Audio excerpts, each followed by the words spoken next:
You're about to take a deep dive into one of the biggest true crime cases in the universe, or at least on our part of the planet. From the Hidden Killers podcast and True Crime Today. All right, everybody, welcome in. We are diving deep today into the world of Bad Boy Records. We all know the hits, but what about how the artists were treated? Did Bad Boy always live up to its name, or were some artists left feeling kind of shortchanged? We've got some excerpts from this article, and it is juicy. Legal battles, behind-the-scenes drama, the whole 9 yards. So picture this. It's the 90s, Bad Boys at the top, Biggie, Mase, everybody wants in. What made signing with them so, everything back then? Well, you got to remember, for a young artist hungry for a break, Bad Boy wasn't just offering a record deal, right? It was a lifestyle, a family. But here's the thing about the music biz. Especially back then, contracts favored the label. And Bad Boys, well, let's just say they were kind of infamous. Infamous. This article straight up uses the word trapped to describe how some artists felt. Yeah, trapped. And sadly, it's not that uncommon. Young artists sign deals, maybe don't fully get the terms. People hear about artists not owning their masters, but publishing rights? That's the long game. Makes me think of Mase. Guy was huge, then walked away to be a minister at the peak of it all. Mm-hmm. What was going on legally that made him bounce? Mase's story, it's like the cautionary tale of publishing rights. See, Early on, he signed those rights over. We're talking a tiny sum, reportedly, like 20 grand. Wait, seriously? Yeah, and when we hear a song, we think of the artist, right? They're the ones up there. Exactly, but someone wrote that. And owning the publishing, that means you get a cut every time that song earns. Every play, every sale, movie sync, all of it. It's the real moneymaker long term. And that's what's wild. Years later, Mase tries to get those rights back. Diddy supposedly wanted $2 million. That initial 20 grand, it might sound good at the time, especially to a young kid eager to sign. But over decades, a hit song can pull in serious cash. And then having to pay millions to buy back your own work, that's that trapped feeling right there. Damn. You put in the work, you're a star, but might still be fighting for ownership years later.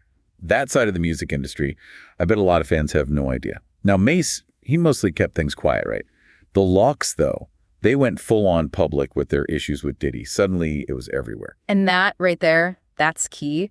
The Lox weren't new to the game when they signed. They had that Yonkers history, that hardcore style, a real following already, gave them a different kind of power than Mase had fresh out the gate. And they were not shy about speaking up. This article I've got, it talks about this blow up on Hot 97 back in the day. They even have audio clips, Jadakiss just letting loose live on the radio. What was the vibe like? Electric, man. Jadakiss was basically like, yo, we respect Diddy, we appreciate the shot, but this ain't it. They felt creatively stifled, like they couldn't fully own their music, their careers. You can hear it in his voice, that raw emotion, accusing Diddy on his own station of holding their careers hostage. Bold move.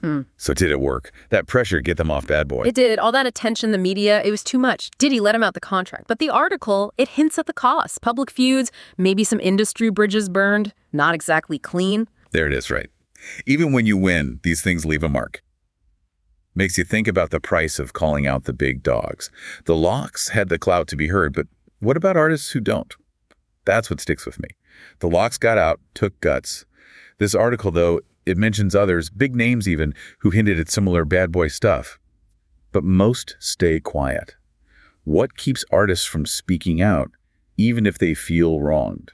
Oh, it's messy, man. You've got the legal side, those contracts, they're built like fortresses to protect the label. Even if you feel cheated, going up against that, expensive, risky. And then there's Diddy himself, going public against a guy like that. Career suicide, some would say.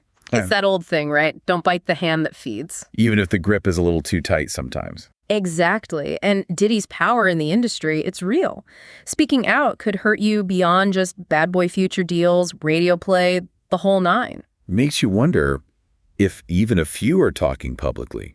How many more are out there dealing with this quietly? Big question, and it brings us back to something we keep bumping up against. Is this Bad Boy, or is it music as a whole? Yeah, it's not like these stories are only about them, right? Sadly, no. Bad Boy's high profile, so it gets attention. But exploiting young artists, especially in hip-hop, that hunger to make it big, it's a plague on the whole industry. Man, that's rough. Yeah. These kids with talent just want to share their music. They sign these contracts, maybe don't get the long game. Then they're stuck. That's why knowing your stuff is so huge.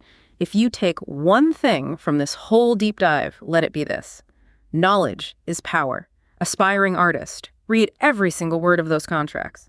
Get a lawyer, one who knows music, who will fight for you. Future you will send thank you notes. No doubt. This has been wild, man. You've got Diddy, built this empire, no question.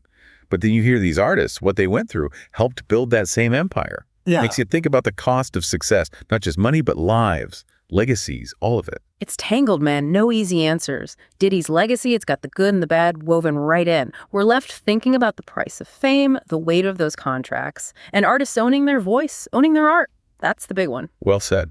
Leaves you with a lot to chew on. What would you have done in their shoes? Something to think about.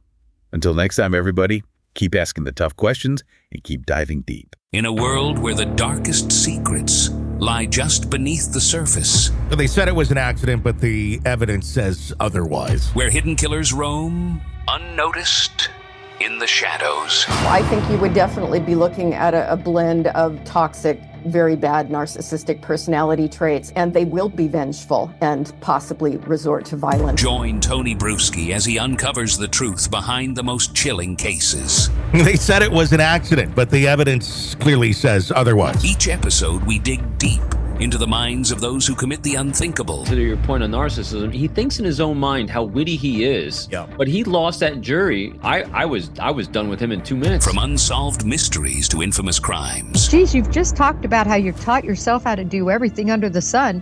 I bet you did a YouTube video, how to best kill somebody with a knife. Hidden Killers with Tony Bruschi takes you where few dare to go. How does someone with such a dark secret go unnoticed for so long? With multiple new episodes every single day. We're not just telling stories, we're seeking justice. Listen now on Apple Podcasts or wherever you get your podcasts. Just search for Hidden Killers with Tony Bruschi.